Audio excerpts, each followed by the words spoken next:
Que a graça e a paz de nosso Senhor e Salvador Jesus Cristo seja com todos. Pastor Mauro Alves chegando aqui para mais um vídeo para o nosso canal, CETEMA, Centro Educacional e Teológico Ministério Apologético. Chegando aqui para falar mais um assunto. Nós falamos diretamente da cidade de Tupã, no extremo oeste paulista. Está um pouco frio aqui agora. Eu também estou um pouco afônico, né? Estou vindo de um resfriado bem forte. Aqui é bem frio a região, aqui estamos bem próximo já do Paraná, do estado do Paraná. E tem feito bastante frio aqui. Eu estava um pouco ausente das redes sociais, mas hoje me senti inspirado para fazer aqui esse vídeo, para a gente estar subindo lá para o nosso canal daqui a pouco. E eu quero trazer mais um assunto aqui bem emblemático, né? Nós temos procurado trazer assuntos aqui de bastante relevância, que serve para o nosso elevo espiritual, mas também serve para expansão do nosso conhecimento, não somente temas apologéticos, né? Apologética em Foco é o nosso lema, mas nós trazemos outros assuntos também bíblico-teológico que você pode estar conferindo. Hoje eu quero trazer um assunto aqui que é bem debatido, é objeto de debates aí nas academias, nos seminários, nas escolas teológicas e assim por diante. Não é um assunto que se debate muito na igreja, haja vista que até algumas pessoas não têm muita estrutura, né?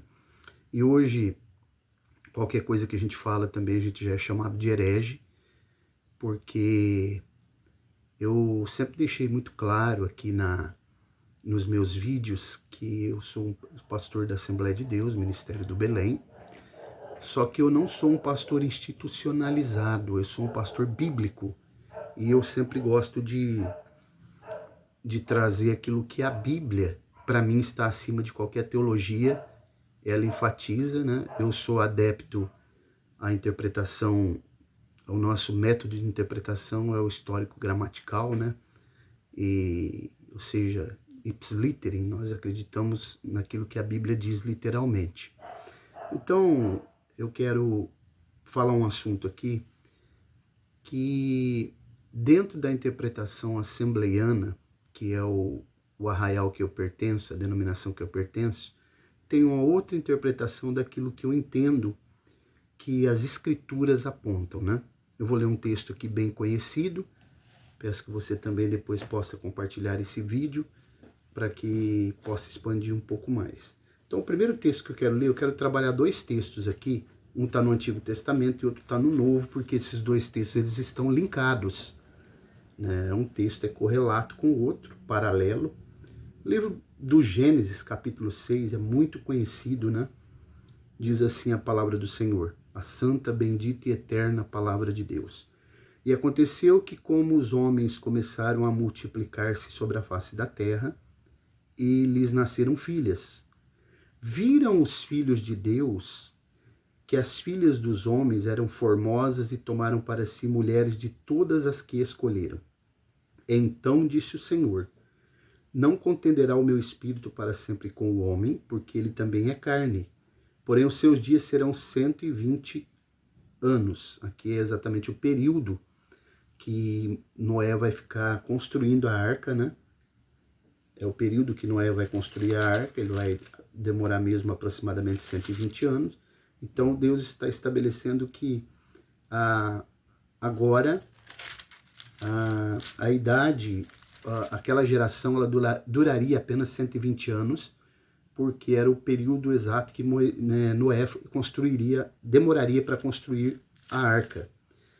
Versículo 4. Havia naqueles dias gigantes e na terra, observem que já havia naqueles dias gigante na terra. A palavra gigante aqui é a palavra Nephilim, né? E também depois o quê? Depois, observe que isso daqui é um advérbio de tempo. Já havia os gigantes. Quando os filhos de Deus entraram às filhas dos homens, e delas geraram filhos, estes eram os valentes, que houve na antiguidade, tem uma tradução que fala notáveis, né? Os varões de fama. E viu o Senhor que a maldade do homem se multiplicara sobre a terra, e que toda a imaginação dos pensamentos de seu coração era só má continuamente, quer dizer, progressiva. A maldade ela foi se progredindo, aumentando em proporções que Deus estava incomodado. O que eu quero falar com vocês aqui é aquilo que nós já ouvimos muitas pregações, muitos debates. Quem são esses filhos de Deus aqui, que também a mesma palavra é repetida lá no livro de Jó, um dia em que os filhos de Deus vieram apresentar-se perante o Senhor? Quem seriam estes filhos de Deus aqui? Dentro da interpretação assembleiana e de muitas igrejas, a interpretação corrente predominante é que seriam os filhos de Deus, seriam a descendência de Sete, né? Que depois de Sete vem Enos e passou-se a invocar novamente o nome do Senhor, voltou a invocar o nome do Senhor, né? Que Sete seria o filho que Deus deu em lugar de Caim, que matou Abel. E aí vem Enos e voltou-se a invocar o nome do Senhor. Então, há uma outra interpretação, que às vezes é chamado de herege, que aqui seriam anjos que tomaram forma humana, e esses filhos de Deus, e as filhas dos homens seriam as filhas dos homens mesmo, as mulheres, e que esses anjos teriam tido relações sexuais com essas mulheres, e que daqui nasceram esses homens, nefilins, os notáveis, os valentes, os homens de fama, os varões de fama daquela antiguidade, do mundo antigo.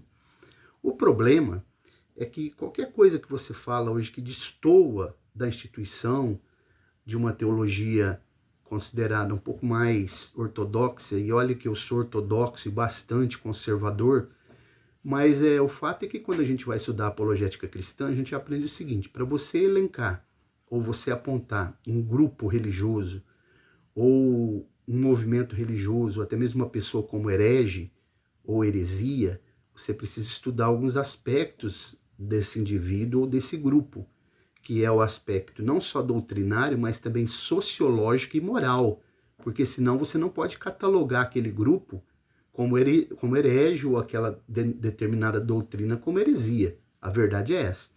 Então, o que eu quero fazer um paralelo aqui com o livro de Judas, com a carta, melhor dizendo, do apóstolo Judas, para a gente poder entender aqui onde eu estou querendo chegar. Na carta do apóstolo Judas, o meio-irmão de Jesus, né, ele vai começar dizendo: Judas, servos de Jesus Cristo, irmão de Tiago, aos chamados queridos em Deus Pai, conservados por Jesus Cristo, a misericórdia, a paz e o amor vos sejam multiplicados. Agora observe: amados, procurando eu escrever-vos com toda a diligência acerca da comum salvação. Observe que ele ia falar sobre soteriologia, sobre salvação. Tive por necessidade escrever-vos e exortar-vos a batalhar pela fé que uma vez foi dada aos santos. Então aqui ele mudou o pensamento, ele mudou a escrita que ele iria fazer, que ele tinha em mente, porque havia uma necessidade de uma guerra, batalhar pela fé que uma vez foi dada aos santos. A fé aqui, né, a palavra pistis do grego, não é essa fé salvífica, mas o conjunto de doutrinas que foi apresentado, sistematizado por Jesus e pelos apóstolos. Exatamente isso daqui, a fé que uma vez foi dada aos santos. Agora, aqui ele vai dizer porque introduziram alguns que já antes estavam escritos para este mesmo juízo. O mais interessante que nessa carta do apóstolo Judas, vai aparecer aqui pelo menos 2 ou 3, eu acho que 3 aqui, eu não estou lembrado do terceiro, livros apócrifos. Um é o livro da Assunção de Moisés, que eu estou lembrando aqui, o outro é o livro de Enoque, né? Aqui aparece a partir do versículo 14, ó. Destes profetizou também Enoque, o 7º depois de Adão, dizendo: eis que é vindo o Senhor com milhares de seus santos. Então isso aqui é um texto que Judas está citando de um livro apócrifo. Para que ele está citando isso? Para dar historicidade ao texto, para dar veracidade àquilo que ele está narrando aqui. Porque o que me chamou muita atenção aqui, observem comigo, que é a continuação de toda essa perícope, é o verso 6, ó, observe bem. E aos anjos que não guardaram o seu principado, mas deixaram a sua própria habitação, né? Habitação aqui é lugar de domicílio, lugar original de domicílio, morada. reservou escuridão em prisões eternas até o juízo daquele grande dia. A palavra megalos aqui do grego, grande, né? Assim como Sodoma e Gomorra e as cidades circunvizinhas, que havendo corrompido como aqueles quem? Os anjos, que ele está falando no verso 6. Isso aqui não precisa nem ler texto original, eu estou aqui com o texto grego, ó, Novo Testamento grego, quero até mostrar, né? Tá aqui, ó, o Novo Testamento grego que eu quero ler aqui. O verso 6, essa palavra aqui que aparece, o verso 7, melhor dizendo, diz assim: assim como Sodoma e Gomorra e as cidades circunvizinhas, que havendo se corrompido como aqueles, ido após outra carne. Essa palavra aqui, outra carne, é bem interessante, né? Eu até grifei aqui, que é a palavra sarcos heteras, ou nós falamos hétero, né? Significa, por exemplo, heterossexual, alguém que sente atração sexual por uma pessoa de outro sexo, diferente, não é? Uma pessoa diferente. Então, o que o texto está dizendo aqui, ó, no próprio texto grego, é que eles, havendo corrompido como aqueles, como os anjos, e ido após outra carne, quer dizer, uma carne diferente, uma outra natureza, foram postas, por exemplo, sofrendo a pena do fogo eterno. Sarx, a palavra carne aqui, eu até grifei, né? Sarx heteras, quer dizer, outra natureza, outra carne, diferente. O que o apóstolo Judas está fazendo, ele está citando o livro de Enoque para dar historicidade, porque lá no livro de Enoque aparece toda a linhagem desses anjos que supostamente teriam vindo aqui, abandonado o seu estado original. Por isso que se acredita que aconteceu uma segunda queda de anjos, né? Esses anjos, segundo Judas está citando e segundo o apóstolo Pedro cita também uma das suas cartas, eles estão presos para o dia do juízo, no Tártaro. Inclusive lá na carta de Pedro aparece essa palavra Tártaro, que é uma palavra grega, que é o mais profundo abismo, que nós chamamos isso de rapax legomenon, que é quando aparece só uma vez uma expressão no texto. Então o que eu quero dizer para vocês aqui é que, à luz desse texto, à luz do texto do Antigo Testamento, eu penso aqui com um embasamento muito sólido, com Judas trazendo o livro de Enoque aqui como historicidade, como pano de fundo histórico. Eu acredito que o texto de Gênesis 6 não está se referindo à geração de Sete, quando ele usa a expressão filhos de Deus, mas ele estaria se referindo sim a uma classe de anjos que teria abandonado o seu estado original, o seu domicílio, e teria tomado forma humana e assim coabitado, ou a Bíblia diz entrado, né, tendo relações sexuais com as mulheres, as filhas dos homens daquela geração, e assim nasceram os homens notáveis, que são, a Bíblia chama de Nephilims, né? Palavra gigante, Nephilims. Lembrando que já havia gigantes antes disso acontecer. Então o que eu quero mostrar para vocês é que, na minha humilde opinião, e eu espero que ninguém me chame de herege, eu não sou um obreiro institucionalizado, nem tudo aquilo que a instituição que eu participo bate o martelo, eu ratifico, eu corroboro.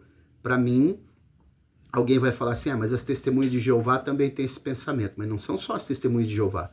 Existem alguns comentaristas bíblicos que também têm o mesmo pensamento e que acreditam que são os anjos. Inclusive tem um teólogo aí que está em evidência no momento aqui no Brasil, o pastor César Cavalcante, né? Tem programa de rádio e tudo. Ele também tem essa mesma linha de pensamento que eu tenho. Então que você possa analisar esse texto, ver o que você está pensando, leia a carta do apóstolo Judas, observe o texto, não despreze a hermenêutica que está aqui no texto. Os irmãos viram também que eu li o texto grego aqui, o texto original. Estou até aqui, ó, com a palavra aqui, com o texto grego, o Novo Testamento grego, confirmando que exatamente eles foram após outra carne, né? Eles foram após outra natureza, se relacionaram com alguém diferente deles, ok? Então pense sobre isso, que você possa guardar essa palavra no seu coração, pode fazer comentários aí no meu canal e que você possa acompanhar aí o nosso canal. Nós disponibilizamos vários cursos, né, mais de 30 cursos à distância, com certificado reconhecido pela CGADB, Convenção Geral das Assembleias de Deus, e que você ouça as nossas pregações aí também. Vou ficando por aqui. Deus abençoe e até uma próxima oportunidade, se o Senhor permitir. Abraço a todos, Deus abençoe.